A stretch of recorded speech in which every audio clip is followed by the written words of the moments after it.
केंद्र सरकार से हम बहुत खुश हैं। उसने हम लोगों का बहुत अच्छा जन्म दिया। हम सनातनी हिंदू धर्म है, अपनी जान बचाकर बहन बेटियों की पाकिस्तान से हिंदुस्तान में है, प्रताड़ित हो गया है।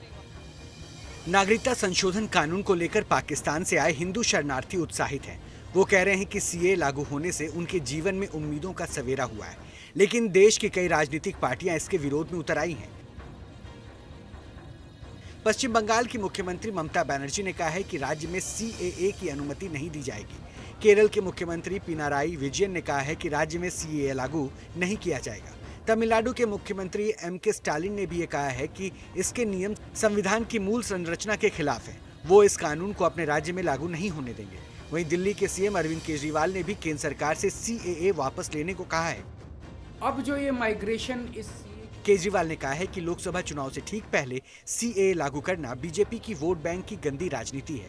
वहीं उन्होंने ये भी कहा है कि शरणार्थियों के आने से देश में कानून व्यवस्था चरमरा जाएगी और चोरियां, डकैतियां, बलात्कार की घटनाएं बढ़ जाएंगी। बीजेपी केवल अपना वोट बैंक बनाना चाहती है। 1-1.5 करोड़ लोगों को लाके और अपना बीजेपी अपना वोट बैंक बनाना चाहती है। बांग्लादेश से, पाकिस्तान से अगर झुग्गी लगा के आपके पता नहीं वो कौन लोग हैं, क्या हैं, सारी कानून व्यवस्था चरमरा जाएगी।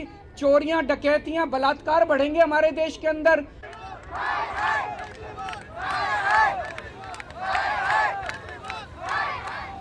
केजरीवाल के बयानों से पाकिस्तान से आए हिंदू और सिख शरणार्थी भड़क गए हैं। इन शरणार्थियों ने केजरीवाल के घर के बाहर प्रदर्शन कर उनसे माफी की मांग की।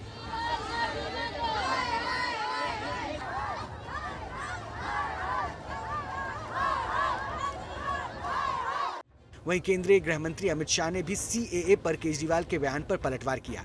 शाह ने सवाल किया कि केजरीवाल बांग्लादेशी घुसपैठियों की बात क्यों नहीं करते या रोहिंग्यों का विरोध क्यों नहीं करते। इसके साथ ही गृह मंत्री ने साफ कर दिया है कि सीएए को कभी वापस नहीं लिया जाएगा। और इतनी ही चिंता है तो वो क्यों बांग्लादेशी घुसपैठियों की बात नहीं करते हैं, रोहिंग्यास का विरोध क्यों नहीं करते हैं? क्योंकि वो वोट बैंक की पॉलिटिक्स कर रहे हैं। सीएए इस देश का कानून है और ये 4 साल में मैं कम से कम 41 बार बोला हूं कि ये होगा, चुनाव के पहले होगा। अमित शाह ने केजरीवाल पर वोट बैंक की राजनीति करने का आरोप लगाते हुए कहा है कि दिल्ली के मुख्यमंत्री अपने भ्रष्टाचार के उजागर होने से बौखला गए हैं। सीए पर मचे सियासी रार के बीच सवाल ये भी है कि क्या केंद्र के इस कानून के खिलाफ राज्य कदम उठा सकते हैं। कानून के जानकार मानते हैं कि संविधान के तहत नागरिकता केंद्र के अधिकार क्षेत्र का विषय है। ऐसे में राज्य सरकारों के विरोध का कोई असर नहीं होगा।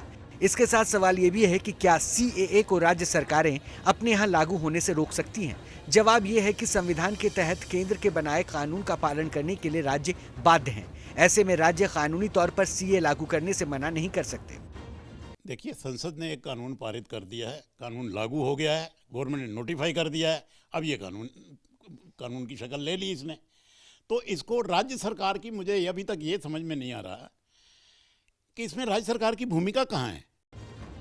अब सवाल यह है कि केरल और बंगाल जैसे राज्यों के मुख्यमंत्री के कानून लागू नहीं करने वाले बयानों का मतलब क्या है। तो कानून के जानकारों की नजर में ऐसे मौखिक बयानों की कोई कानूनी अहमियत नहीं है। अब ये जो स्टेटमेंट दिए जा रहे हैं, ये सिर्फ पॉलिटिकल स्टेटमेंट दिए जा रहे हैं अपनी अपनी कॉन्स्टिट्यूंसी को खुश करने के लिए, अपने अपने वोटरों को खुश करने के लिए। वो सरकारों की तो भूमिका ही नहीं है इसमें। इस बीच विपक्ष ये भी सवाल उठा रहा है कि आखिर मुस्लिमों को अल्पसंख्यकों के समूह से बाहर क्यों रखा गया। इस पर सरकार का जवाब है कि पाकिस्तान, अफगानिस्तान और बांग्लादेश इस्लामिक देश हैं। यहाँ मुस्लिम बहुसंख्यक हैं।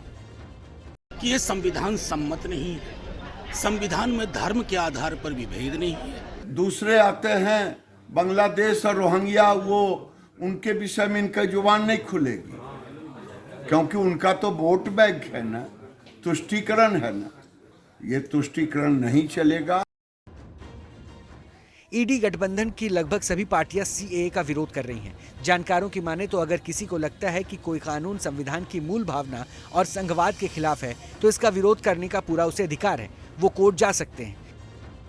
यही वजह है कि अब सुप्रीम कोर्ट में सीए को चुनौती देने वाली 200 से ज्यादा याचिकाएं दायर की जा चुकी हैं, जिन पर अक्टूबर 2022 के बाद से अब तक कोई सुनवाई नहीं हुई है। लेकिन इन सबके बीच ये बात तो साफ है कि संसद से पारित कानून पर लागू करने के अलावा राज्यों के पास कोई विकल्प नहीं है।